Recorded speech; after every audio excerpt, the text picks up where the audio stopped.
Today is Friday, December 27th. It's Pastor John with today's devotional reading. Our devotion comes and lesson comes from the Gospel of John, chapter 21. The lesson begins, Peter turned and saw that the disciple who Jesus loved was following them. This was the one who had leaned back against Jesus at the supper and had said, Lord, who is going to betray you? When Peter saw him, he asked, Lord, what about him? Jesus answered, If I want him to remain alive until I return, what is it that to you? You must follow me. Because of this, the rumor spread among the believers that this disciple would not die. But Jesus did not say that he would not die. He only said, If I want him to remain alive until I return, what is that to you? This is the disciple who testifies to these things and who wrote them down. We know that his testimony is true. Jesus did many other things as well.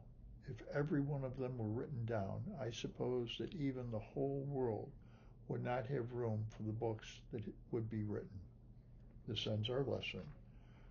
Our devotion today is entitled John, Apostle and Evangelist. Do you fall into the trap of comparing yourself to others? It's hard not to. Everything from social media to advertisements to casual conversation can spark feelings ranging from inadequacy to envy to arrogance. Even Peter, whose confession of faith Jesus had declared the rock on which the church would be built, and who had just received from the risen Christ a personal invitation to follow, looked at the disciple whom Jesus loved and felt the need to ask, Lord, what about him?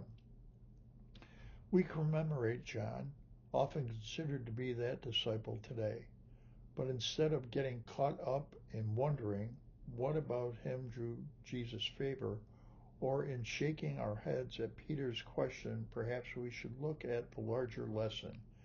God created each of us in God's image and calls us good. We are loved just as we are. Jesus says to each of us, you are enough, now follow me. And our prayer for this day, may the only worrying I do about my neighbor today be whether their needs are met. Amen.